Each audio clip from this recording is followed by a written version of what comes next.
નમસ્તે. ફરી પાછું ફોર્થ લેક્ચરની અંદર અને નેક્સ્ટ લેક્ચર ફિફ્થ લેક્ચરમાં આપણે પાછું તમારું સ્વાગત કરું છું. લાસ્ટ લેક્ચરની અંદર આપણે જૈવિક ઘટક, અજૈવિક ઘટક, જે વનસ્પતિના મુખ્ય બે ઘટકો છે, ત્યાર પછી અજૈવિક ઘટકની અંદર જે નિર્જીવ સજીવો જેનો સમાવેશ થાય છે, જ્યારે સજીવની અંદર જેમ કે જૈવિક, તો જૈવિકની અંદર બધા જ સજીવોનો સમાવેશ થાય અને અજૈવિક એટલે બધા નિર્જીવોનો સમાવેશ થાય. ત્યાર પછી આપણે આગળ વાત કરી હતી નિવસન તંત્રની અંદર, તો અજૈવિક ઘટકની અંદર અને જૈવિક ઘટકની અંદર ફરી પાછા આપણે ચાર્ટની અંદર વાત કરી. તો આપણે સૌપ્રથમ જૈવિક ઘટક અને અજૈવિક ઘટકની આ લેક્ચરની અંદર વાત કરવાની છે. મિત્રો અહીંયા યાદ રાખજો કે ટેક્સ્ટ બુકની અંદર આપણે ઇનડાયરેક્ટલી બધી ડિટેલ્સ આપેલ છે, જેને સંપૂર્ણ પણ આપણે વ્યવસ્થિત સમજવાનો પ્રયાસ કરશું. સૌપ્રથમ જૈવિક અને અજૈવિકની ચર્ચા કરીએ. અજૈવિક શું છે, જૈવિકની અંદર શું, અને જૈવિક અંદર તો બધા સજીવની અંદર ફરી પાછા કયા પ્રકારના સજીવોનો સમાવેશ થશે તે આપણે અહીંયા આ લેક્ચરની અંદર કમ્પ્લીટ કરશું. તો સૌપ્રથમ આપણે વાત કરીએ અજૈવિક ઘટકો. અજૈવિક ઘટક એટલે જેમ કે પ્રથમ ઘટક જેના મુખ્ય બે ઘટક, એક માર્કનો પ્રશ્ન નીકળે કે નિવસન તંત્રના મુખ્ય ઘટકો જણાવો ને કયા કયા, કેટલા અને કયા કયા. નિવસન તંત્રના મુખ્ય બે ઘટકો છે, એક અજૈવિક ઘટક અને એક જૈવિક ઘટક. તો એક માર્કનો પ્રશ્ન થાય, ખાલી જગ્યા પણ પૂછી શકાય, તો એક માર્કના પ્રશ્નને અહીંયા નોટ કરવો. સૌપ્રથમ અજૈવિક ઘટકો એટલે શું અને કયા કયા. અજૈવિક ઘટક એટલે જેમની અંદર બધા જ નિર્જીવ ઘટકનો સમાવેશ થતો હોય તેવા ઘટકને અજૈવિક ઘટક કહે છે. નિવસન તંત્રના બધા જ કેવા નિર્જીવ ઘટકો. નિર્જીવ એટલે તો કે જેની અંદર સજીવોનો સમાવેશ થતો નથી તેવા બધા જ પરિબળો ઘટકો જેમની અંદર આવી જાય. તો નિવસન તંત્રના બધા જ નિર્જીવ ઘટકો કે જે સમાવેશ થશે અજૈવિક ઘટકની અંદર સમાવેશ થશે. તો આમ બધા જ નિર્જીવ ઘટકો સમાવેશ થાય તો જેને અજૈવિક ઘટક કહેવાય. અજૈવિક ઘટકની અંદર તેમ કે પ્રશ્ન કે કયા કયા, તો કે એમાં ભૌતિક ઘટકો. ઘણીવાર તમને પ્રશ્ન આ રીતે પણ કહી દે, અજૈવિક ઘટકો કે ભૌતિક ઘટકો. અજૈવિક ઘટકના ભૌતિક ઘટકો જણાવો અથવા તેના ઉદાહરણ આપો. તો ભૌતિક ઘટક સમજે આપે તો પણ આપણે ખબર હોવી જોઈએ, જેમની અંદર અજૈવિક પરિબળો જેવા કે તાપમાન, વરસાદ, ભેજ, પવન, ભૂમિ, પ્રકાશ, ખનિજ દ્રવ્યો, તત્વો, ઝાકળ, આવા બધા જ અજૈવિક પરિબળ. હવા, પાણી, જમીન તો છે, તેમની અંદર તે સિવાયના જેટલા પણ પરિબળ જેમ કે તાપમાન, તો એ પણ અજૈવિક પરિબળ છે. જે નિર્જીવ હોય અથવા કુદરતી હોય એવા પણ આવી જાય. તો કે તાપમાન, વરસાદ, ભેજ, પવન, ભૂમિ, પ્રકાશ, ખનિજ દ્રવ્યો, તત્વો, તે સિવાય ઝાકળ વગેરે બધા જ નિર્જીવ ઘટકનો સમાવેશ થાય. તો આપણો ફરી પાછો એક અહીંયા નોટ તૈયાર થાય, અજૈવિક ઘટક એટલે શું અને કયા કયા. તો સૌપ્રથમ અજૈવિક ઘટકની અંદર બધા જ નિર્જીવ ઘટકનો સમાવેશ થાય અને તેમના ઉદાહરણ. ભૌતિક ઘટકો કહે તો પણ આપણે યાદ હોવા જોઈએ, મિનિમમ આપણે બધા જ યાદ હોવા જોઈએ, કારણ કે આપણે ઓપ્શનની અંદર કોઈ પણ આપી શકે, એમસીક્યુ પણ નીકળી શકે, નીચેનામાંથી અજૈવિક ઘટકો કયા કયા છે ને કયા નથી એવું પણ પૂછી નાખે. તો આપણે બધા જ યાદ હોય મોટા ભાગના, તો આપણે એનું સોલ્યુશન ઝડપથી કરી શકીએ. તો તાપમાન, વરસાદ, ભેજ, પવન, ભૂમિ, પ્રકાશ, ખનિજ દ્રવ્યો, તત્વો અને ઝાકળ વ્યવસ્થિત યાદ રાખવાના છે. તાપમાન, વરસાદ, ભેજ, પવન, ભૂમિ, પ્રકાશ, ખનિજ દ્રવ્યો, તત્વો અને ઝાકળ જેવા વગેરે બધા જ નિર્જીવ ઘટકનો સમાવેશ થશે. તો એક ફરી પાછો અહીંયા ક્વેશ્ચન તૈયાર થાય કે અજૈવિક ઘટકો એટલે શું, તેના ઉદાહરણ આપો. જ્યારે એનો મુખ્ય ઘટક બીજો છે જેમની અંદર વધારે ડિટેલ આપણે ભણવાની છે, જૈવિક. અને જૈવિકની અંદર જેમ કે બધા જ સજીવોનો સમાવેશ થાય એવો આપણે વાત કરી. તો આવા સજીવો તો ઘણા બધા દુનિયાની અંદર છે. તો આમ પૃથ્વી ઉપર ઘણા બધા સજીવોનો સમાવેશ થાય છે. આપણે ધોરણ 9 ની અંદર આપણે વર્ગીકરણ ભણી ગયા સજીવોનું, જેમાં વનસ્પતિ અને પ્રાણીઓનું વર્ગીકરણ, જેમની અંદર ઘણા સમૂહો હતા. આમ આપણે આખી કળ જોઈતી, સૃષ્ટિ, સમુદાય, આપણે જે વાત કરી ગયા તેમની અંદરથી આપણે વાત કરીએ તો એમાં એક શબ્દ પણ આવતો, અને જે નિવસન તંત્ર જૈવિક અને અજૈવિક, તો એની અંદર આપણે વાત કરી ગયા. અજૈવિક એટલે નિર્જીવ થતા હતા, જૈવિક એટલે બધા સજીવો થતા હતા. સજીવો ઘણા બધા પ્રકારના છે. તો એમનો બીજો ઘટક જે આપણે જોવાનો છે જૈવિક ઘટક. જૈવિક ઘટક એટલે શું, તો કે બધા જ સજીવો. મહત્વનો શબ્દ છે, ધ્યાનમાં લેવો, બધા જ સજીવો સમાવેશ થાય.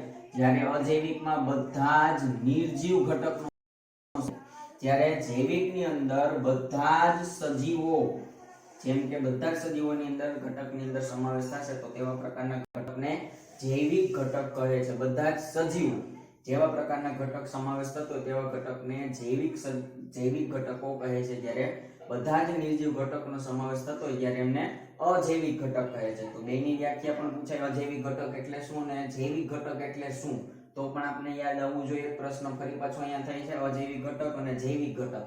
અથવા એક પણ પર્સનલ પ્રશ્ન કાઢે કે અજૈવિક ઘટક એટલે શું, તેના ઉદાહરણ આપો.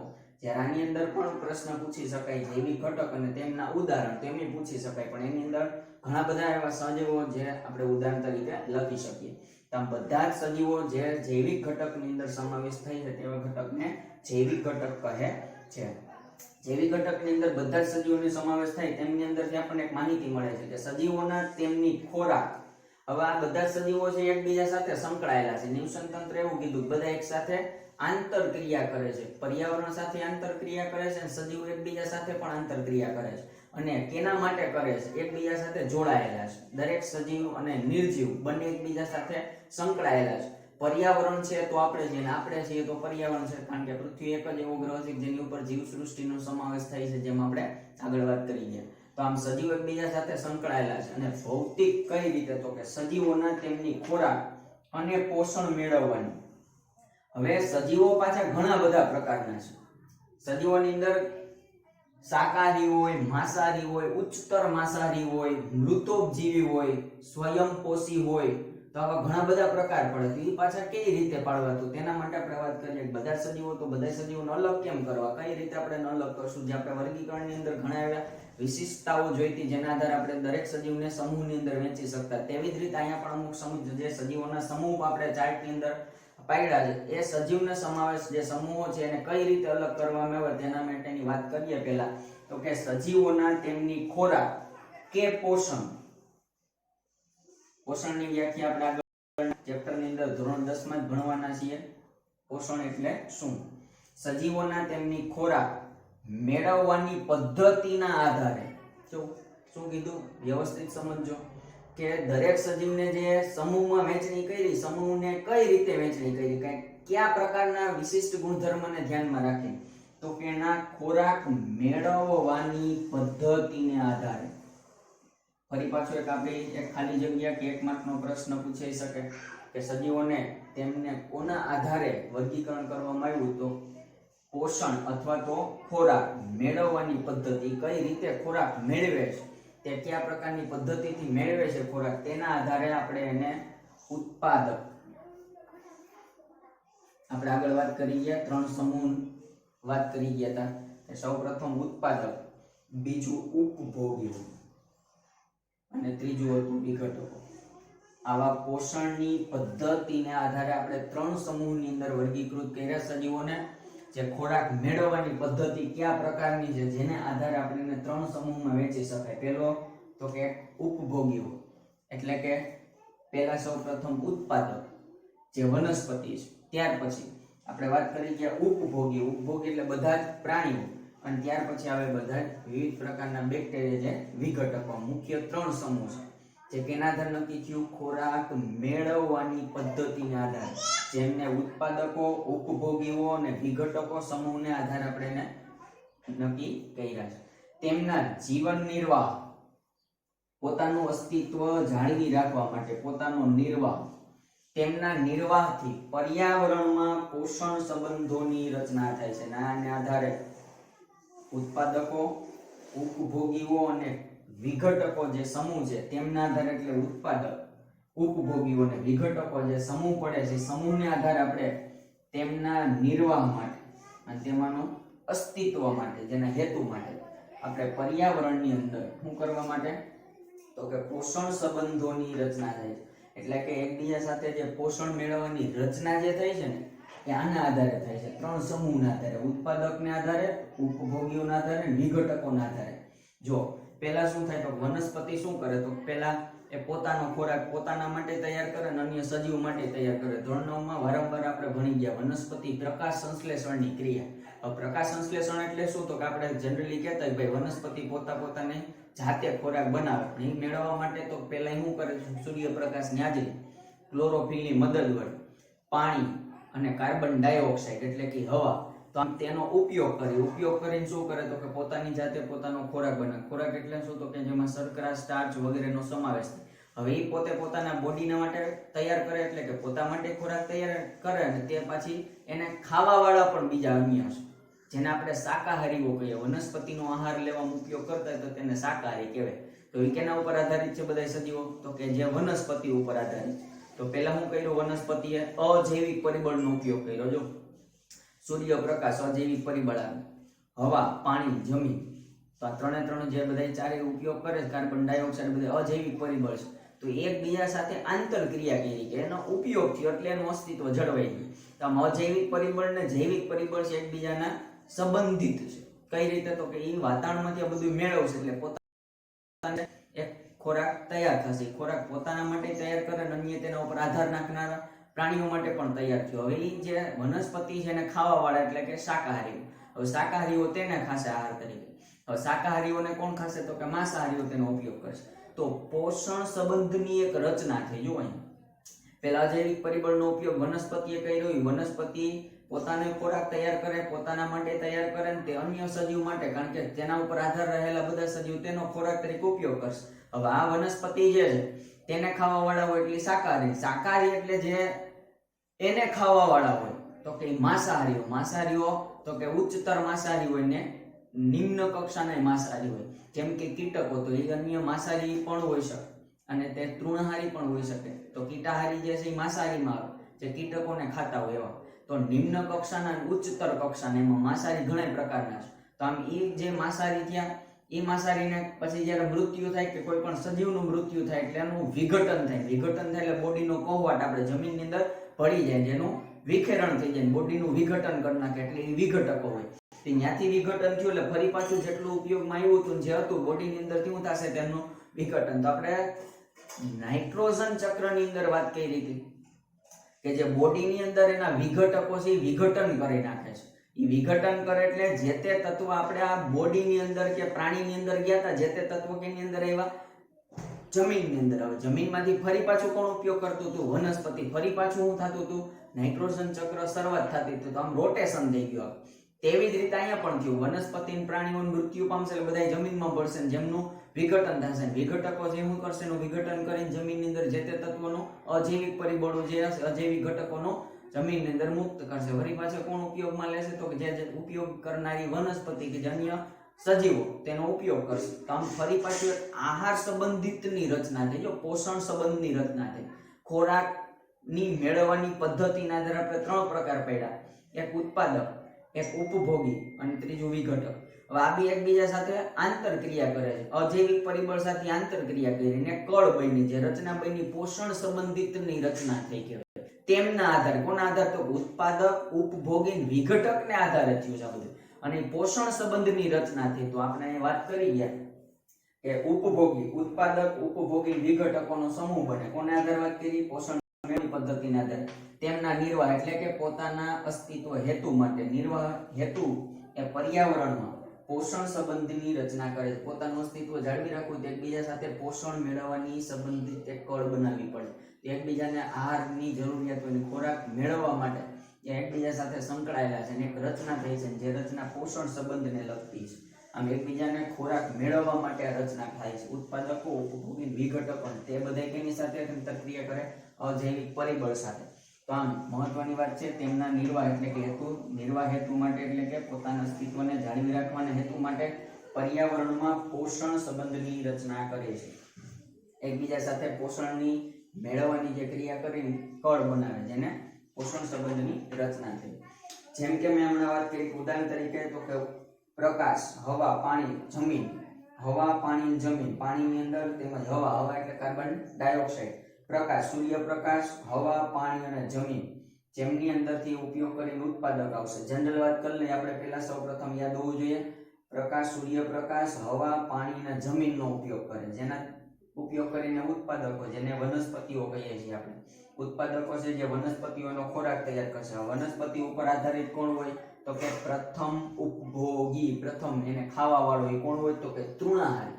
જેટલા વનસ્પતિ ઉપર આધારિત હશે તેટલા બધા જ સજીવોને શાકાહારી જનરલી આપણે શબ્દ વાપરીએ, પણ આપણે એને પ્રાણીઓ તરીકે ઓળખશું. પ્રથમ ઉપભોગી. ઉપભોગી એટલે કોણ હોય? બધા જ પ્રાણીઓ. પણ પહેલો ખાવા વાળો કોને? વનસ્પતિને. એટલે કોણ થાય? પ્રાથમિક ઉપભોગી થાય. કોને ખાવા માટે આવે? ઉત્પાદકને. ઉત્પાદકને જે પ્રથમ ખાવા વાળો હોય, જે શાકાહારી હોય. કારણ કે વનસ્પતિને ખાવા વાળો હોય જે શાકાહારી તરીકે ઓળખાશે, જે માત્ર ને માત્ર કેનો ઉપયોગ કરતા હોય? વનસ્પતિનો જ ખોરાક તરીકે, એટલે એને તૃણાહારી તરીકે ઓળખશું. હવે તૃણાહારીને ખાવા વાળા કોણ હોય? તો કે માંસાહારી. જેને પછી ખાવા વાળો છે. પ્રથમ આ આવે, પહેલો ખાવા વાળો ઉપભોગી એટલે પ્રાણી. હવે આ બધા શાકાહારી જે છે એને કોક ખાવા વાળા છે, એના પછી નીકળ તો કે દ્વિતીય કક્ષાના, એના પછીની કક્ષા. હવે પેલો વનસ્પતિને ખાશે. હવે આ તૃણાહારીને કોણ ખાશે? તો કે દ્વિતીય ઉપભોગી. દ્વિતીય ઉપભોગી હોય જે માંસાહારી પણ હોઈ શકે ને સર્વાહારી પણ હોઈ શકે. જો કારણ કે પ્રાથમિક ઉપભોગી સજીવને ખાવા વાળો તો કે ઈ પણ માંસાહારી પણ હોઈ શકે, સર્વાહારી. તો આ બે વસ્તુ થઈ શકે. ખાલી માંસાહારી પણ આવી શકે અને ઉપભોગીની અંદર મિશ્રાહારી એટલે કે સર્વાહારી પણ આવી શકે. કારણ કે આ એવો વનસ્પતિને ખાઈ શકે છે ને પ્રાથમિક ઉપભોગીને પણ ખોરાક તરીકે ઉપયોગ કરી શકે. આ બે સાથે સંકળાયેલો છે. પ્રાથમિક ઉપભોગીને ખાશે ને ઉત્પાદકને ખાશે, જે દ્વિતીય ઉપભોગી તરીકે પણ આપણે લઈ શકીએ. તો આમ જે રીતે આપણે કર ચાલશે એ રીતે આપણે વાત કરશું. એટલે દ્વિતીય ઉપભોગ એટલે બીજો ખાવા વાળો, જે પ્રથમ ઉપભોગીને ખાતો હોય, જે દ્વિતીય કક્ષાનો ઉપભોગી કહેવાય, જેમાં માંસાહારી પણ હોય અને સર્વાહારી પણ હોય. હવે આ બંનેનું કે અન્ય પ્રાણીનું શું થાય? મૃત્યુ થશે. બધાનું મૃત્યુ થશે એટલે છેલ્લે કોણ આવે? વિઘટકો. વિઘટકો જે તો કે મૃતોપજીવી. કારણ કે નિર્જીવ ઉપર આધારિત છે, જેને મૃત સજીવ ઉપર આધારિત હોય તેને વિઘટકો કહેવાય. મૃત શરીરમાંનું વિઘટન કરે, સજીવનું વિઘટન નહીં, મૃતોપજીવી થાય. આ બધા સજીવો જ્યારે મૃત્યુ પામશે એટલે એના બોડીનું વિઘટન થશે. વિઘટન કરનારા કોણ હોય? તો વિઘટકો. જે વિઘટકોને આપણે મૃતોપજીવી તરીકે ઓળખશું. મૃતદેહ ઉપર પોતાના જીવનનો આધાર રાખતો હોય તેવા સજીવો, જેમ કે બેક્ટેરિયા જે બોડીનું વિઘટન કરતા હોય, જેને વિઘટકો તરીકે ઓળખીએ, જેને આપણે મૃતોપજીવી પણ કહી શકીએ. મૃતોપજીવી એવો જીવ આધાર રાખે જે મૃત શરીર ઉપર મૃતોપજીવી. યાદ રાખજો. સૌપ્રથમ હું વાત કરી ઉદાહરણ તરીકે, તો આ જનરલ વાત થઈ. આપણે આ રીતે જો પોષણની સંબંધિત રચના થઈ. વનસ્પતિને ખાવા વાળો આવ્યો એટલે એની બીજા સાથે આંતર સંબંધિત છે. કોણ? તો કે તૃણાહારી, જે શાકાહારી. આ બધાને ખાવા વાળા કોણ છે? તો કે એના પછીના માંસાહારી કે સર્વાહારી પણ હોય છે. હવે આ બધાનું મૃત્યુ થાય કે કોઈ પણનું વિઘટન થાય. વિઘટન બોડીનું કરી શકે, જેના માટે વિઘટકો હોય. જેમ કે વનસ્પતિનું કોઈ પણ લાકડું છે જમીનની અંદર આપણે રાખી દઈએ તો સડી જાય. સડી જાય વિઘટન થઈને શું થઈ જાય? જમીનમાં ભળી જાય. તો જેમનું વિઘટન કરવા માટે તો આવા બધા વિઘટકો આવે છે, મૃતોપજીવી છે, સડતા કાર્બનિક પદાર્થો ઉપર જીવન પોતાનું નિભાવતા હોય તેવા ઘટકો, જે બેક્ટેરિયા જનરલી આપણે વાત કરીએ તો જે વિઘટકો તરીકે હોય. તો આપણી એક કાંઈ કળ બની ગઈ, જે પોષણ સંબંધિતની રચના થઈ. તો આ બધાનો ઉપયોગ કરે વનસ્પતિ એનું અસ્તિત્વ જાળવી રાખે.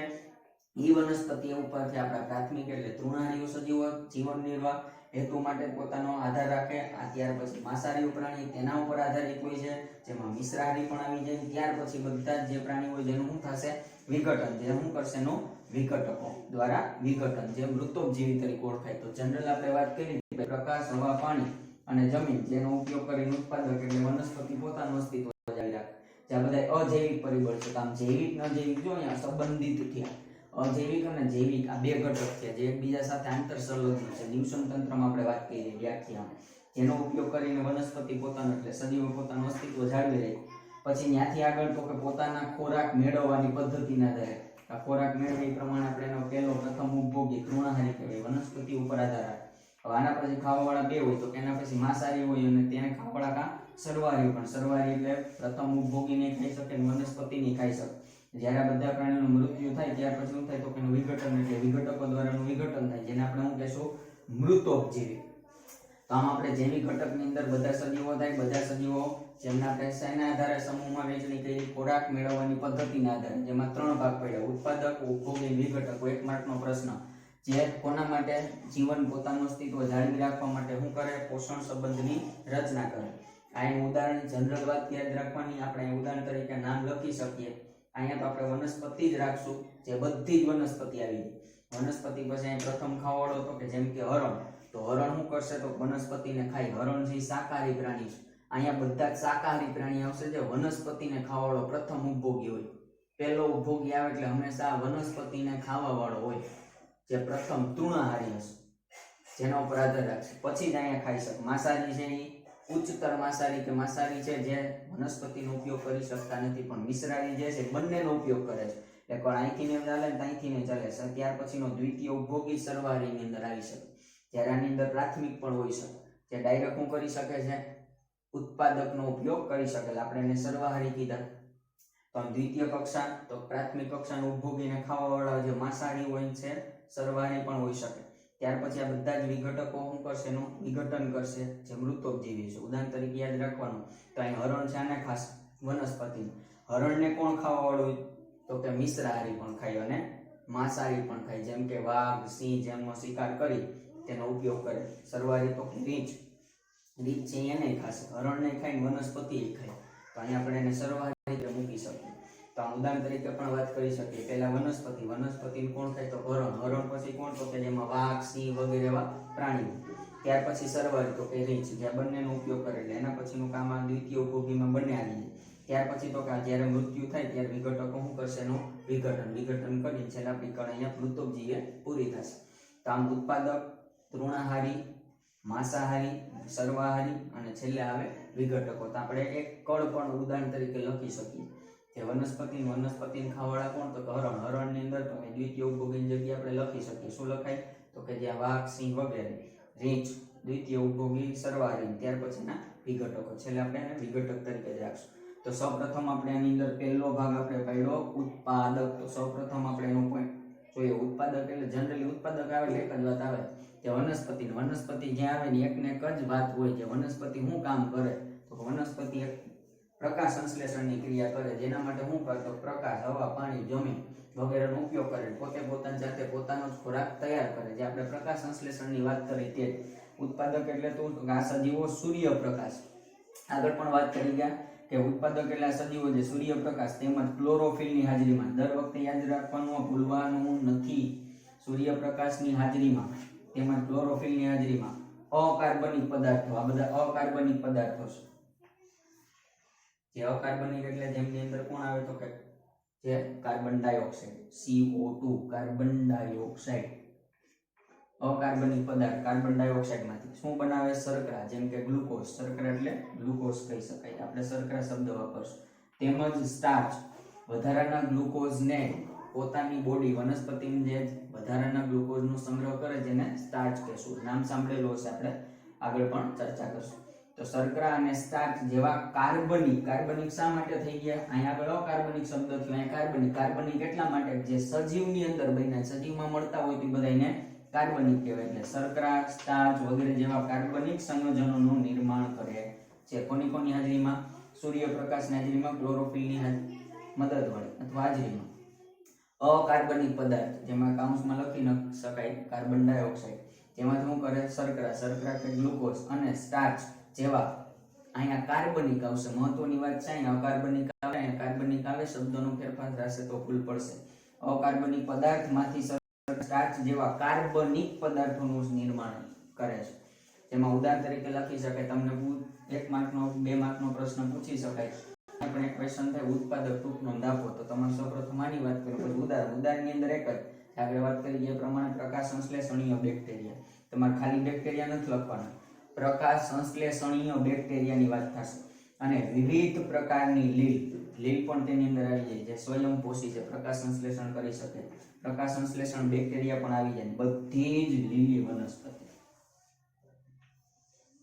ખાલી સુકાઈ ગયેલું લાકડું હોય તો ન, લીલી વનસ્પતિ, બધા પ્રકારની લીલી વનસ્પતિ આવી જાય.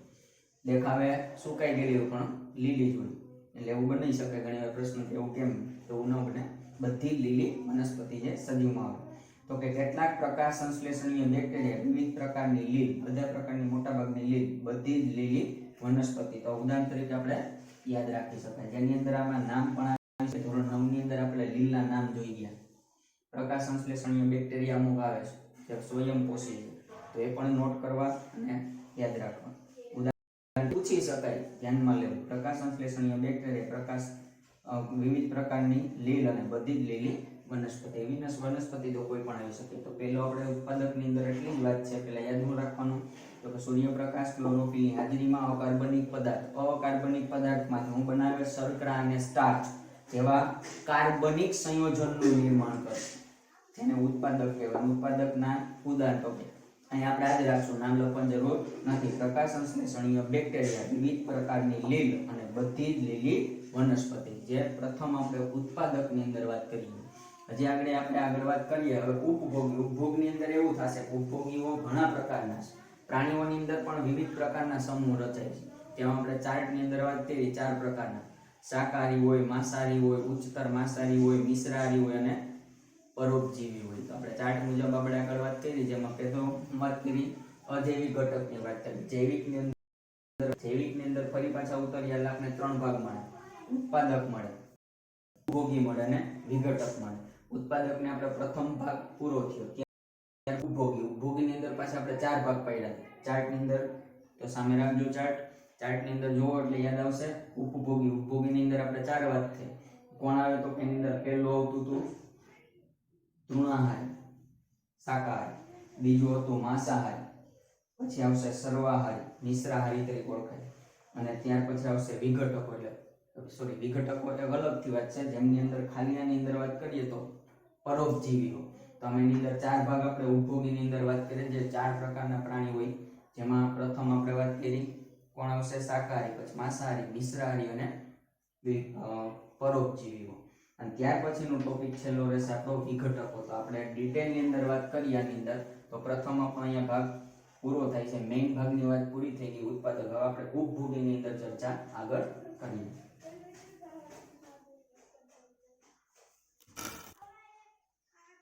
તો આમ ઉપભોગીઓ છેલ્લે આપણે વાત કરી કે જે સૌપ્રથમ ઉત્પાદક પછી આપણે જે ઉપભોગીઓ. જ્યારે બીજી આપણે વાત કરવાની છે ઉપભોગીઓ. ઉપભોગીઓ એટલે બધા જ પ્રાણીઓ, જેમની અંદર ઘણા બધા સમૂહ પડે છે. 4 સમૂહની આપણે વાત કરવાની છે. કે ઉપભોગીઓ, તો સૌપ્રથમ ઉપભોગી એટલે શું, પહેલાની વાત કરીએ કે જે સજીવો ઉત્પાદકો દ્વારા, વ્યવસ્થિત સમજો, ઉત્પાદકો દ્વારા ઉત્પાદિત થયેલો ખોરાક. ઉત્પાદક દ્વારા ઉત્પાદિત થયેલો ખોરાક એટલે કોને ઉત્પાદન કર્યું હોય, ઉત્પાદકે. ઉત્પાદક ની ઉપર આધાર રાખતા હોય, જે વનસ્પતિમાંથી ખોરાક મેળવતા હોય. ઉત્પાદક એટલે કોણ, તો વનસ્પતિ. કેના દ્વારા, તો કે વનસ્પતિ દ્વારા ઉત્પાદિત થયેલો. ઉત્પાદિત એટલે ઉત્પન્ન થયેલો. ઉત્પાદક શું કરે, તો કે ખોરાકનું ઉત્પાદન કરે. ઉત્પાદકો દ્વારા ઉત્પાદિત થયેલા ખોરાક પર, અંડરલાઈન 1 માર્કનો પ્રશ્ન. ઉપભોગીઓ એટલે કે જે સજીવો ઉત્પાદકો દ્વારા, વનસ્પતિઓ. આપણે શબ્દ ઉત્પાદક જ લખવાનો છે. ઉત્પાદક એટલે તો વનસ્પતિ. આપણે સમજવા માટે યાદ રાખીએ કે વનસ્પતિઓ દ્વારા ઉત્પાદિત થયેલા ખોરાક પર પ્રત્યક્ષ રીતે અથવા તો પરોક્ષ રીતે 2 રીતે આધાર રાખી શકે. તો કે વનસ્પતિએ જે ઉત્પાદન કર્યું, પૃથ્વી ઉપર એક જ એવો સજીવ છે જે દરેક માટે, પોતાના માટે અને અન્ય માટે ખોરાક તૈયાર કરે, જે કોણ છે, ઉત્પાદક છે. હવે આમાં જે ઉત્પાદન ખોરાકનું થયું, એ બાકીના જે સજીવો વધ્યા એ 2 રીતે ખોરાક મેળવી શકે એનામાંથી. કાંઈ પ્રત્યક્ષ રીતે મેળવે, કાં પરોક્ષ રીતે મેળવે, કાં ડાયરેક્ટ મેળવે, કાં ઇનડાયરેક્ટલી. જેમ કે તો વનસ્પતિ ઉત્પાદન કર્યું, પછી એને કોણ ખાય, તો શાકાહારી. શાકાહારી કોણ ખાય, માંસાહારી. જે ઉત્પાદન ખોરાકનું થયું હતું, જેમ કે શર્કરા, ગ્લુકોઝ પેના કેમાં બન્યું હોય, વનસ્પતિમાં. એ ખોરાક દ્વારા કેમાં જાય, તૃણાહારી. તૃણાહારી કોક ખાય એટલે કેમાં જવાનું, માંસાહારી. તો એ પરોક્ષ થયું, ઇનડાયરેક્ટલી. પ્રત્યક્ષ એટલે શું, તો કે આપણે સીધું કોને બનાવ્યું, તો કે ઉત્પાદક કોને, વનસ્પતિ જે બન્યું ને આપણામાં સીધું જ આવી ગયું, એ પ્રત્યક્ષ થયું. તો પહેલા ઉત્પાદન કરવા માટે એક જ પૃથ્વી ઉપર જે વનસ્પતિ છે, વનસ્પતિએ શું કર્યું, પોતાના માટે અને અન્ય માટે ખોરાક તૈયાર કર્યો.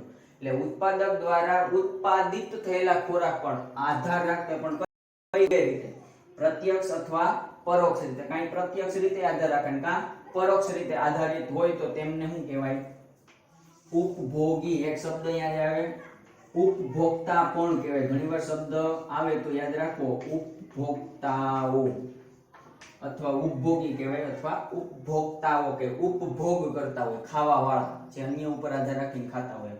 ઉપભોક્તા છે, એટલે ઉપભોગી કે ઉપભોક્તા પણ કહી શકાય. વ્યવસ્થિત ફરી પાછું જોવો, સજીવો કેવા, જે સજીવો ઉત્પાદક દ્વારા, આપણે લખવાનું છે ઉત્પાદકો, આપણે યાદ રાખવાનું છે વનસ્પતિ દ્વારા. ઉત્પાદક એટલે પેલું હું યાદ આવવું જોઈએ વનસ્પતિ દ્વારા. ઉત્પાદકો દ્વારા ઉત્પાદિત થયેલો હોય. કેના દ્વારા ઉત્પાદિત થયેલો હોય? દ્વારા ઉત્પાદિત થયેલા ખોરાક પર કઈ રીતે આધાર રાખે? તો કે પ્રત્યક્ષ અને પરોક્ષ રીતે. ધ્યાન રાખજો, બે રીતે લખવું પડે. અન્ય ઉપર આધાર તો રાખે ઉત્પાદક, તો કે પ્રત્યક્ષ રીતે અથવા પરોક્ષ રીતે. કા પ્રત્યક્ષ હોય કા પરોક્ષ રીતે આધારિત હોય તો તેવા સજીવ શું કહેવાય? ઉપભોગી કે ઉપભોક્તા કહેવાય. ફરી પાછું, જે સજીવો ઉત્પાદકો દ્વારા ઉત્પાદિત થયેલા ખોરાક પર કઈ રીતે? પ્રત્યક્ષ અથવા પરોક્ષ રીતે આધારિત હોય. કેના પર આધાર રાખે? ઉત્પાદકો દ્વારા ઉત્પાદિત થયેલા ખોરાક પર. કઈ રીતે? પ્રત્યક્ષ અને પરોક્ષ રીતે. હું તમને જે પ્રશ્ન પૂછું તમને જે જવાબ આપશો એ એક એક માર્કના પ્રશ્ન છે. હું તમને પ્રશ્ન પૂછું તમે જવાબ આપશો. જે જવાબ આપશો, જે તમારો એક એક માર્કનો પ્રશ્ન છે, કેના ઉપર આધારિત છે? ઉત્પાદકો દ્વારા ઉત્પાદિત થયેલા ખોરાક પર. કઈ રીતે? પ્રત્યક્ષ અથવા પરોક્ષ રીતે. તેવા સજીવને શું કહેવાય? ઉપભોગી. આ રીતે એક એક માર્કનો પ્રશ્ન થશે, નોટ ડાઉન કરતા જજો. ઉદાહરણ તરીકે તો કે આના ઉદાહરણ યાદ રાખવાના. ક્લોરોફિલ વિહીન, આપણે કોઈ પર્ટિક્યુલર વાત નથી કરતા. ક્લોરોફિલ વિહીન, ક્લોરોફિલ વિહીન હોય એટલે બધા પ્રાણીઓ. ક્લોરોફિલ ધરાવતા એવા બધાને કાઢી નાખવાના છે. ક્લોરોફિલ વિહીન જે પણ હોય ચાલે. અને વિષમપોષી, વિષમપોષી એટલે એમાં બધાય મિશ્રણ હોય. શાકાહારી હોય, માંસાહારી હોય, મિશ્રાહારી હોય, પરોપજીવી હોય અને વિષમપોષી કહેવાય. પોષણ વિવિધ પ્રકારના બધા ભેગા થઈને મેળવે ને વિષમપોષી કહેવાય. વિષમ એટલે જુદા જુદા પોષણ પદ્ધતિ વાળા બધા ભેગા થાય. એ પણ આપણે આગળ ચર્ચા કરશું આપણે ચેપ્ટરની અંદર. તો આમ યાદ રાખવાનું છે ઉદાહરણની અંદર ક્લોરોફિલ વિહીન. તો યાદ રાખવાનું ક્લોરોફિલ વિહીન તમને લાગે કોણ હોય? ઉપભોગી હોય અથવા શું કહેવાય ને? ઉપભોક્તા હોય. ક્યાંય ક્લોરોફિલ વનસ્પતિ પ્રકારનું કોઈ આવવું જોઈએ નહીં. આમ ઉપભોગી શું કહેવાય? કે ઉપભોક્તા કહેવાય. આ બધા કેવા સજીવો આવી જાય? એમાં વિષમપોષી બધા આવી જાય. કારણ કે ઉત્પાદક પાસે એક જ પદ્ધતિ છે, સૂર્યપ્રકાશ, હવા, પાણી, જમીન. આમાંથી ઉપયોગ કરીને ઉત્પાદન મેળવે. બાકીના બધા કેવા છે? જુદા જુદા પ્રકારના, પ્રાણીથી જુદું થાય એટલે બધા આવશે વિષમપોષી સજીવો, જેમાં બધા પ્રકારના ભેગા થઈ ગયા હોય તેવી પોષણ પદ્ધતિ. આમ ઉદાહરણ તરીકે યાદ રાખવાનું. આમાંનું કોઈ હોય તો ચાલે, આના વગરનું કોઈ હાલે નહીં. કોઈ પણ પ્રકારની આવી જોઈએ નહીં. ક્લોરોફિલ વિહીન અને વિષમપોષી સજીવો. ઉપભોગી ચાર કક્ષામાં વિભાજિત. આપણે ચાર્ટની અંદર જોવો તો ઉપભોગી ચાર કક્ષામાં વિભાજિત થાય છે. પહેલી કક્ષા હતી તૃણાહારી, બીજું હતું માંસાહારી, ત્રીજું હતું સર્વાહારી, ત્યાર પછી હતું જે ચોથો ઘટક છે એને આપણે મેઇન ઘટકમાં લેશું. ત્યાં આપણે પરોપજીવી તરીકે પણ રાખશું. પરોપજીવી આપણે વાત કરી આગળ. આમ મુખ્ય ચાર કક્ષામાં વિભાજિત થાય. કોણ? ઉપભોગીઓ. કેટલી કક્ષામાં? ચાર કક્ષામાં. જેટલા હું પ્રશ્ન પૂછું નોટ ડાઉન કરતા જજો. ખાલી જગ્યા હોય, એમસીક્યુ હોય, ખરા ખોટામાં પણ હોઈ શકે, એક એક માર્કના પ્રશ્નમાં લાગુ પડશે. કેટલા કક્ષામાં વિભાજિત થાય? તો ચાર કક્ષામાં. કોણ? તો કે ઉપભોગી. પહેલો ભાગ કોણ? તો કે તૃણાહારી. ક્યાં ક્યાં? તો કે તૃણાહારી, માંસાહારી, સર્વાહારી અને પરોપજીવીઓ. તૃણાહારી, તૃણાહારી એટલે તો કે આપણે શાકાહારી કહેશું. પ્રથમ કક્ષાને ઉપભોગી પણ કહેશું. યાદ રાખજો. આગળ જેમ જેમ આવતું જશે એમ આપણે ઓળખતા જશું, પર્ટિક્યુલર વાત કરશું. તૃણાહારી, તૃણાહારી શાકાહારી કહેવાય. પ્રથમ કક્ષાને ઉપભોગી કે તો યાદ આવવું જોઈએ તૃણાહારી શાકાહારી જ હોય. પહેલો પ્રથમ વનસ્પતિને ખાવા વાળો શાકાહારી હોય. કોણ? પ્રથમ કક્ષાનો ઉપભોક્તા પણ લખ્યું હોય. ધ્યાન રાખજો, ઉપભોગી ઉપભોક્તા બધું સરખું. તેઓ માત્ર લીલી વનસ્પતિઓનો જ ખોરાક તરીકે ઉપયોગ કરે છે. યાદ રાખવાનું એક જ વાત આવે, વનસ્પતિઓનો જ માત્ર. તેઓ લીલી વનસ્પતિઓનો જ ખોરાક તરીકે ઉપયોગ કરે, જેને શું કહેવાય? તૃણાહારી શાકાહારી. જેના માટે બીજો કોઈ ખોરાક ન હોય. માત્ર ને માત્ર કોણ? વનસ્પતિ જ એનો ખોરાક હોય તો તેને તૃણાહારી કે શાકાહારી કહેવાય. છે માત્ર ને માત્ર વનસ્પતિ ઉપર જ આધારિત હોય, જે માત્ર વનસ્પતિનો જ ખોરાક તરીકે ઉપયોગ કરતા હોય. તો ફરી પાછો એક એક માર્કનો પ્રશ્ન. લીલી વનસ્પતિઓનો જ ખોરાક તરીકે ઉપયોગ કરે તેને શું કહેવાય? તૃણાહારી. તૃણાહારી એટલે શું? તો લીલી વનસ્પતિઓનો જ ખોરાક તરીકે ઉપયોગ કરતા હોય, જેને શું કહેવાય? શાકાહારી કે તૃણાહારી કહે છે. ત્યાર પછી માંસાહારી. માંસાહારી એટલે માંસાહારીની અંદર ઘણા પ્રકારના, બે પ્રકારના મેન જોઈએ. એક ઉચ્ચતર માંસાહારી છે અને એક જે કીટકને ખાવ, કીટકને જે ખાય ને એ માંસાહારી જ કહેવાય. નાના નાના જે જીવડા કે જે હોય, જીવાત હોય, જીવજંતુ હોય, જેમને ખાતા હોય તેવા, તો એ માંસાહારી થયા. એ નિમ્ન કક્ષાના થયા. જ્યારે વાઘ ને સિંહ ને જે મોટા મોટા પ્રાણી દેહ શરીરને ખાતા હોય તે ઉચ્ચ કક્ષાના થયા. આપણે માંસાહારીની અંદર વાત કરીએ, માંસાહારી એટલે તેઓ અન્ય પ્રાણીનું ભક્ષણ કરતા હોય, ખોરાક તરીકે ઉપયોગ કરવો, ભક્ષણ ખાવું, અન્ય પ્રાણીઓનું ભક્ષણ કરીને ખોરાક મેળવે, અન્ય પ્રાણી ઉપર આધાર રાખતા હોય એવા. જેમ કે કીટાહારી શું કરશે તો વનસ્પતિને ખાય, વનસ્પતિને ખાય એટલે કીટાહારી પ્રથમ ઉપભોગી થયો. હવે કીટકને ખાવા વાળો જે સજીવ હોય ને માંસાહારી કહેવાય. સમજ્યા? પેલા વનસ્પતિને ખાય કોણ તો કીટક, કીટક ખાશે વનસ્પતિને, હવે એ કીટકને કોક ખાય એટલે એ માંસાહારી થયું. એની અન્ય પ્રાણી ઉપર જ આધાર રાખ્યો કહેવાય, જે વનસ્પતિ ઉપર આધારિત નથી. યાદ રાખજો, કોઈ અન્ય પ્રાણી હશે, નાનું મોટું કોઈ પણ દેહ શરીર વાળું, અન્ય પ્રાણીનું ભક્ષણ કરીને ખોરાક મેળવતા હોય તેવા. હવે તેઓ અન્ય પ્રાણીઓનું ખોરાકનું ભક્ષણ કરીને ખોરાક મેળવે તો તેમને માંસાહારી કહેવાય. પ્રથમ, હવે એની અંદર આપણે બે વાત કરી. આપણે એને વાત કરી હતી દ્વિતીય કક્ષાના ઉપભોગી. દ્વિતીય કક્ષાના એટલે એમાં માંસાહારી આવે. ત્યાર પછી આપણે મિશ્રાહારીને અલગ કરી દઈશું. અહીં આપણે માત્ર માંસાહારીની જ વાત કરીએ છીએ અત્યારે. દ્વિતીય કક્ષાના ઉપભોગી, તેઓ તૃણાહારી પ્રાણીઓનું ભક્ષણ કરીને ખોરાક મેળવે છે. દ્વિતીય કક્ષાના ઉપભોગી કયા પ્રકારના પ્રાણીનો ઉપયોગ કરે? તૃણાહારી પ્રાણીઓનું ભક્ષણ કરે. તૃણાહારી પ્રાણીઓનું ભક્ષણ કરે. પેલા કોણ હોય? ઉત્પાદક. ઉત્પાદક પછી કોણ આવે? તૃણાહારી. હવે તૃણાહારી પ્રાણી શું કરે? ભક્ષણ કરે. શું કરે? એનો ખોરાક મેળવે. જેમ કે દેડકો કે જે નિમ્ન કક્ષાના બધા છે, જે અન્ય પ્રાણીઓ પર કે તૃણાહારી પ્રાણીનો ઉપયોગ કરતા હોય, જે શાકાહારી હોય. શાકાહારીનો ઉપયોગ કોણ કરશે તો આવા પ્રકારના દ્વિતીય કક્ષાના ઉપભોગી તૃણાહારી પ્રાણીઓનો ભક્ષણ તરીકે ઉપયોગ કરે. તો તેમને ઉદાહરણ તરીકે લઈ શકાય. આગળ આપણે વાત કરશું ત્યારે. તો દ્વિતીય કક્ષાનો ઉપભોગ એટલે તેઓ તૃણાહારી પ્રાણીનું ભક્ષણ કરીને ખોરાક મેળવે તો તેને કહેવાય દ્વિતીય કક્ષાનો ઉપભોગી, જે માંસાહારીની અંદર આવશે. આ જનરલ વાત છે. દ્વિતીય કક્ષાનો ઉપભોગ એટલે જે તૃણાહારીને ખોરાક તરીકે ઉપયોગ કરતા. તૃણાહારીમાં કોઈ પણ હોઈ શકે, કીટક પણ હોઈ શકે, અને મોટા જેમ કે હરણ, પ્રાણી દેહ શરીર વાળા પણ હોય, માંસાહારી પ્રાણીઓ જેનો દેહ મોટો હોય, તો તેવા બધા આવી જાય. માંસાહારી એટલે જનરલ વાત, જે અન્ય પ્રાણીઓ પર ભક્ષણ કરીને આધાર રાખે. જેમાં તૃણાહારીનો પ્રાણી તરીકે, તૃણાહારી એટલે આપણે બે વાત કરશું, જેમાં એક કીટકોને ખાવાવાળું એટલે દ્વિતીય કક્ષા મૂકશું. ઉચ્ચતર એટલે એના કરતા જે માંસાહારી શરીર રચના હોય જેને ખાતા હોય એટલે તૃણાહારીનો ઉપયોગ કરશું. કીટકોને ખાવાવાળા તે આપણે યાદ રાખવાનું. તેઓ તૃણાહારી પ્રાણીઓનું ભક્ષણ કરીને ખોરાક મેળવે તેવા બધા આવી જાય. દેડકો અને ગરોળી જે કીટકો ખાઈને ખોરાક મેળવતા હોય. એની જ અંદર આગળ વાત કરીએ તૃતીય કક્ષાના અથવા એને ઉચ્ચ કક્ષાના ઉપભોગી કહેવાય. આના કરતા ઉચ્ચ કક્ષાના જે આ તૃણાહારી કીટકોને ખાવાવાળા છે, જ્યારે આ અન્ય માંસાહારી પ્રાણીનો જ ઉપયોગ કરે. જેમ કે હરણ, જેને વાઘ ખાય તો હરણને જે બધા છે ઉચ્ચતર માંસાહારી પ્રાણીઓ છે.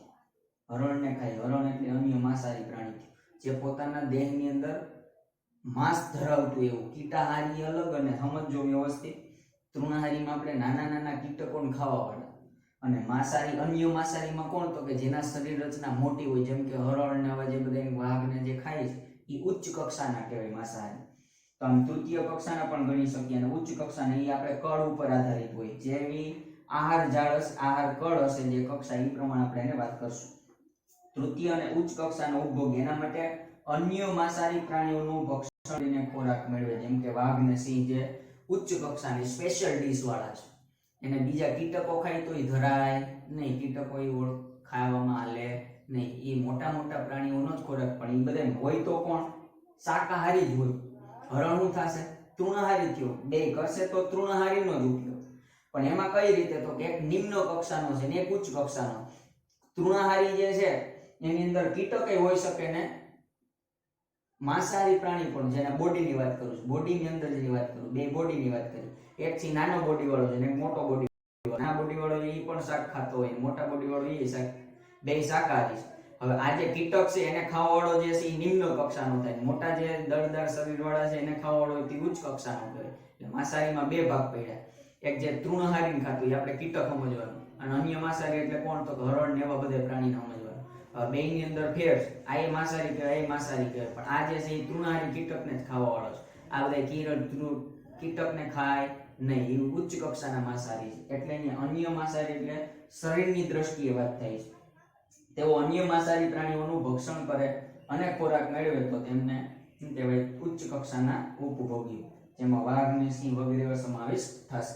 હવે આપણે મેઇન ભાગ જોઈએ, બે ભાગ થયા માંસાહારીની અંદર આટલી ડિટેલ આવે તૃણાહારી. હવે ત્યાર પછી ત્રીજો ભાગ પડ્યો સર્વાહારી. ચાર્ટની અંદર જોતા જાઓ સર્વાહારી એટલે કોણ? તો કે બે જ વાત યાદ રાખવાની, એક વનસ્પતિ, બીજું ખોરાક. બંનેનો ઉપયોગ કરતા હોય, વનસ્પતિનો અને પ્રાણી એમ બંનેનો ખોરાક તરીકે ઉપયોગ કરે તે સર્વાહારી કહેવાય. મિશ્રાહારી, મિશ્ર આહાર કરતો. મિશ્ર એટલે કઈ રીતે? વનસ્પતિને ખાઈ જાય, પ્રાણીને ખાઈ જાય. જેમ જે આપો ને ખાઈ જાય. જેમ કે વનસ્પતિ આપો તો એ ખાઈ જાય, પ્રાણી આપો તો પ્રાણીને ખાઈ જાય. વનસ્પતિ અને પ્રાણી બંનેનો ખોરાક તરીકે ઉપયોગ કરતા હોય તો તેમને શું કહેવાય? મિશ્રાહારી કે તૃણાહારી કહે છે. સર્વાહારીનો મતલબ થાય મિશ્રાહારી. મિશ્રાહારીનો મતલબ થાય વનસ્પતિ અને પ્રાણી એમ બંનેનો ખોરાક તરીકે ઉપયોગ કરતા હોય તેવા. યાદ રાખજો. ફરી પાછો કેનો ઉપયોગ કરી શકતા હોય એવા વનસ્પતિઓ અને પ્રાણીનો બંનેનો ખોરાક તરીકે ઉપયોગ કરે તેનું કહેવાય મિશ્રાહારી કે સર્વાહારી. ઉદાહરણ તરીકે મનુષ્ય, તો આપણે બધા એમાં આવી માંસે ખાય છે ને શાકે ખાય છે. મનુષ્ય મિશ્રાહારી પ્રાણી છે, વંદો પણ મિશ્રાહારી છે, અને રીંછ જેવા બધા વનસ્પતિને પ્રાણીને જે આહાર તરીકે ઉપયોગ કરતા એ બધા સર્વાહારી કહેવાય. વનસ્પતિને ખાઈ શકે, પ્રાણીને ખાઈ શકે એવા બધા. જેમાં ઉદાહરણ તરીકે યાદ રાખવાનું મેઇન મનુષ્ય, વંદો, રીંછ વગેરે જેવા ખોરાક વનસ્પતિને ખાય અને પ્રાણીને ખાતા હોય તેવા. બસ એની અંદર એટલી જ વાત છે, વનસ્પતિ અને પ્રાણી બંનેને ખોરાક તરીકે આહાર ઉપયોગ કરતા હોય. ઉદાહરણ તરીકે યાદ રાખવાનું મનુષ્ય, વંદો અને રીંછ. પરોપજીવી, ચોથો ભાગ આપણે પાડ્યો હતો જેમની અંદર પરોપજીવી. પરોપ એટલે અન્ય ઉપર આધાર રાખીને જીવતા હોય, અન્ય ઉપર આધાર રાખે. પણ પરોપજીવી એને જ કહેવાય જેની અંદર પર્ટિક્યુલર વાત છે. યજમાન સજીવ. યજમાન એટલે બે વાત. આપણી ઘરે મહેમાન આવે ને તો આપણે યજમાન કહેવાય નહીં, મહેમાન કહેવાય. યાદ રાખજો. મહેમાન અને યજમાન. જેની ઘરે આવે મહેમાન આવે, જેની ઘરે જાય ને એ યજમાન. જેમ કે મારી ઘરે કોઈ મહેમાન આવે તો હું યજમાન કહેવાય, તેમ તમારી ઘરે જે મહેમાન આવે ને યજમાન કહેવાય. આમ યજમાન સજીવમાંથી એટલે કે જે બોડીની અંદર જાય તેઓ યજમાન સજીવમાંથી પ્રવાહી પોષક દ્રવ્યોનું સીધું જ શોષણ કરી શકે. સજીવ જીવતો જ હોય અને પોતાના જ શરીરમાંથી શું કરે? એ ખોરાક મેળવતો. જેમ કે કૃમિ, તો કૃમિ સજીવની અંદર જ થાય અને એના કોઈ પણ અંગની અંદરથી ખોરાક પોતે ત્યાં મેળવી શકે. જીવિત અવસ્થામાં યજમાનની અંદરથી જ મેળવતી. જેમ કે મારું બોડી છે ને બીજું કોઈ આવે તો એ ખાય તો શું થશે? હું યજમાન થઈશ. મારા બોડીમાંથી ખાઈને અને હું તો જીવિત જ રહીશ અથવા ઘણું નુકસાની પામે. તો આમ જે પરોપજીવી તરીકે ઓળખાશે. આપણે યકૃત કૃમિ, જે કૃમિની વાત કરી ગયા આગળ, પરોપજીવીઓ આપણી લાક્ષણિકતામાં હતું 9મા ધોરણની અંદર. તેઓ યજમાન સજીવમાંથી, યાદ રાખજો, યજમાન એટલે કોણ સમજાણું? મહેમાન અને યજમાન. આપણે કોકની ઘરે મહેમાન થઈને જાય તો એ યજમાન કહેવાય ને આપણે મહેમાન કહેવાય. આપણી ઘરે આવે તો એ મહેમાન ને આપણે યજમાન. જે યજમાન સજીવમાંથી, યજમાન સજીવ જ હોય જીવિત અવસ્થામાં, યજમાન સજીવમાંથી પ્રવાહી પોષક દ્રવ્યોનું, પોતે ત્યાંથી હું લઈ શકતો હોય પ્રવાહી પોષક દ્રવ્યોનું સીધું શોષણ કરે એના બોડીમાંથી. ઉદાહરણ તરીકે યાદ રાખવાનું પ્લાઝ્મોડિયમ, યકૃત કૃમિ અને અમરવેલ.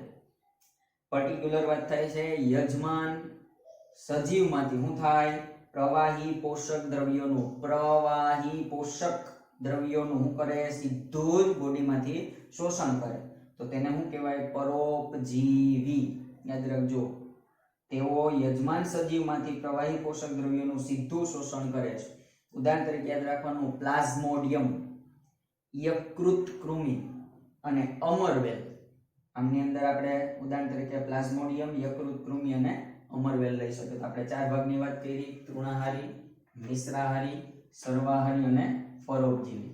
પહેલા આપણે વાત કરી ઉપભોગી. આ બધું આપણે ઉપભોગની અંદર વાત કરી. તમને મોટી ટૂંકનોંધમાં પૂછાઈ શકે, ટૂંકનોંધ આપો. ઉપભોગી કે ઉપભોક્તા, ઉત્પાદક દ્વારા ઉત્પાદિત થયેલા, ઉત્પાદકો દ્વારા ઉત્પાદિત થયેલા ખોરાકનો પ્રત્યક્ષ અને પરોક્ષ રીતે આધારિત હોય તો તેમને શું કહેવાય? ઉપભોગી કે ઉપભોક્તા. ઉદાહરણ તરીકે ક્લોરોફિલ વિહીન અને વિષમ પોષી સજીવો. કેટલી કક્ષામાં વિભાજિત થયા? 4 કક્ષામાં. કઈ કઈ? તૃણાહારી, માંસાહારી, સર્વાહારી અને પરોપજીવી. તૃણાહારી કોણ? તો કે શાકાહારી પણ કહી શકાય, જેમાં શું કરે? લીલી વનસ્પતિનો જ ખોરાક તરીકે ઉપયોગ કરે. માંસાહારી કોણ? તો કે અન્ય પ્રાણીનું ભક્ષણ કરે, જેમાં બે વાત: દ્વિતીય કક્ષાનો ઉપભોગી, તૃતીય કે ઉચ્ચ કક્ષાનો ઉપભોગી. તૃણાહારી પ્રાણી જે ખાતા હોય, ખોરાક ભક્ષણ કરીને મેળવતા હોય તો તેમને શું કહેવાય? દ્વિતીય કક્ષાના. નિમ્ન કક્ષાના પણ કહી શકાય. નિમ્ન કક્ષાના યાદ રાખજો. નિમ્ન કક્ષાના અને ઉચ્ચ કક્ષાના. નિમ્ન કક્ષા એટલે તૃણાહારી. તૃણાહારી કેને ગણવાનું છે? યાદ આવ્યું? બોડીની દ્રષ્ટિએ વાત થઈ છે. જે નાના નાના કીટકો હોય તૃણાહારી પ્રાણીઓનું ભક્ષણ કરીને મેળવે. ઉદ, દેડકો વગેરે છે યાદ રાખવાના. તૃતીય કક્ષા ઉચ્ચ કક્ષાનો ઉપભોગી તેઓ અન્ય માંસાહારી એટલે બોડીની દ્રષ્ટિએ વાત થાય છે. અન્ય માંસાહારી પ્રાણીઓનું ભક્ષણ કરે, વાઘ, સિંહ વગેરે. સર્વાહારી તો વનસ્પતિ પ્રાણીઓ બંનેનો ખોરાક તરીકે આહાર મેળવતા હોય. ઉદાહરણ તરીકે મનુષ્ય, વંદો, રીંછ વગેરે.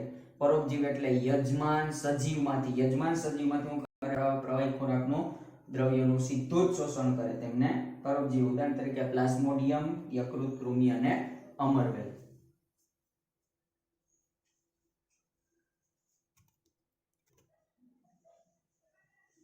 ત્યાર પછી આપણે વાત કરીએ વિઘટકો. ત્રીજો મેઇન પ્રકાર આપણે વાત કરી પહેલા ઉત્પાદકની, પછી ઉપભોગી. ઉપભોગીની અંદર 4 કક્ષા. ત્યાર પછી આપણે વાત કરીએ લાસ્ટ પાર્ટ વિઘટકો. વિઘટક એટલે શું? તો કે જટિલ કાર્બનિક પદાર્થનું. યાદ રાખજો, જટિલ કાર્બનિક પદાર્થનું. કાર્બનિક શબ્દ વપરાણો. હજી કેવા હોય? સજીવની અંદર મૃતોપજીવી છે જટિલ કાર્બનિક પદાર્થો જેના બોડીની અંદર રહેલા હોય.